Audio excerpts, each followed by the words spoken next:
Welcome to another Indie Dev Showcase, highlighting the many indie games we play here on the channel. If you'd like to submit a game for a future video, please reach out. But otherwise, let's begin.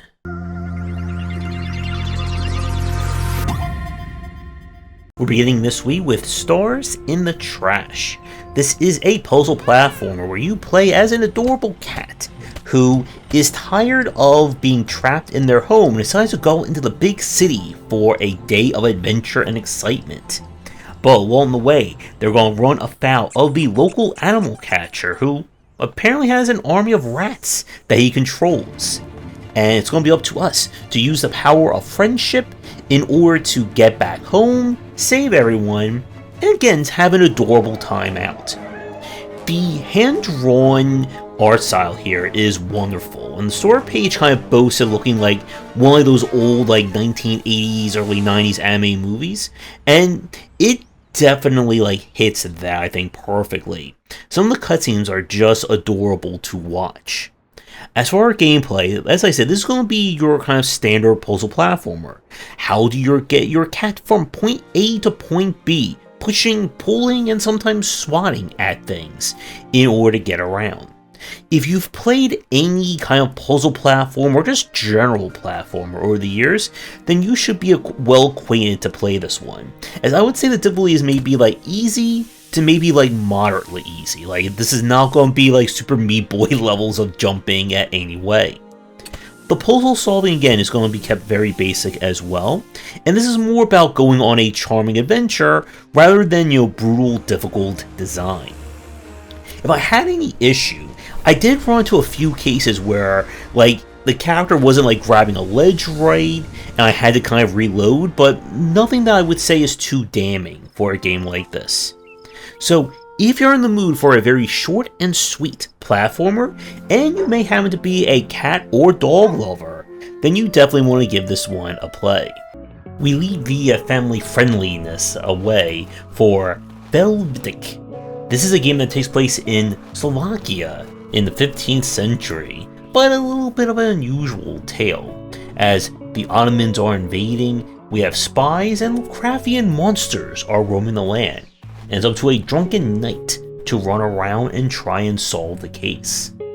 So the art style on this one is definitely interesting.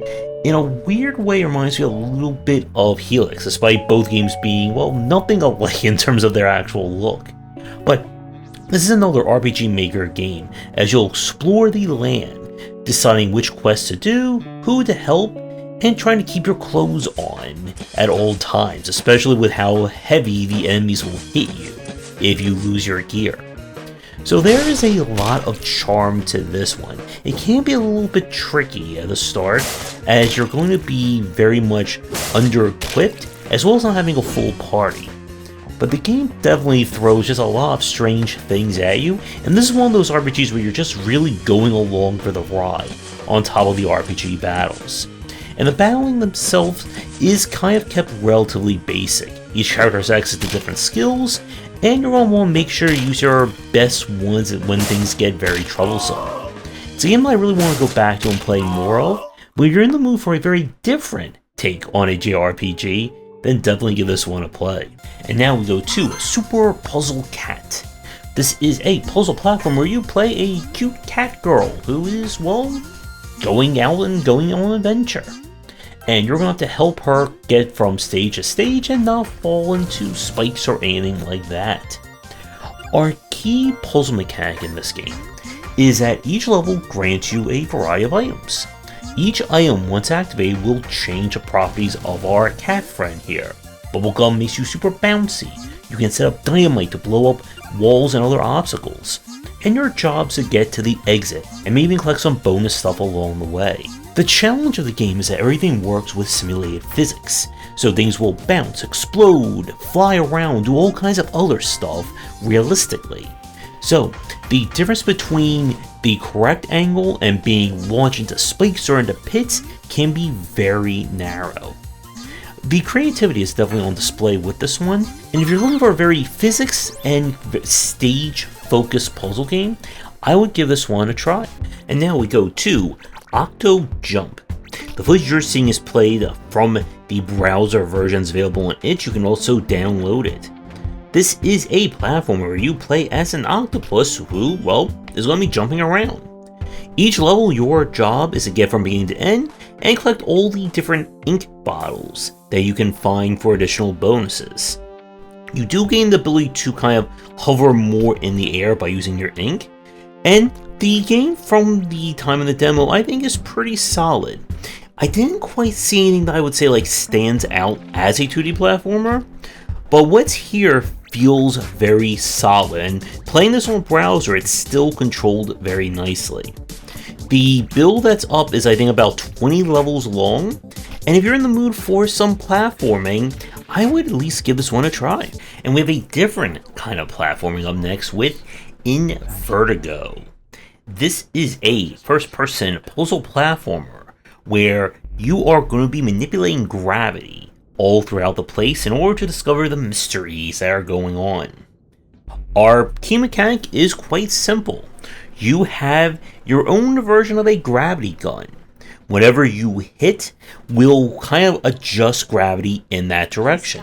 So if you shoot the ceiling, you now fall towards the ceiling. If you shoot it towards the wall, gravity now connects to that wall, and you get the picture. And it's going to be up to you to move objects into switches, avoid traps, and try to get out of these rooms as quickly as you can. The puzzle design here can get a little bit brain twisty once you start dealing with multiple rooms or multiple areas in a room and try to manipulate all the objects in there. But still a very solid concept as far as kind of first-person puzzle games go.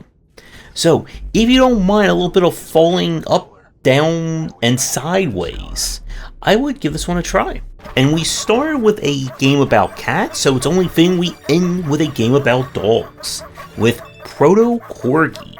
This is a side-scrolling shmup, where you play a cybernetically enhanced corgi, who must save the galaxy and their owner from invading aliens. Our gameplay should be familiar to anyone who has done any shmupping before.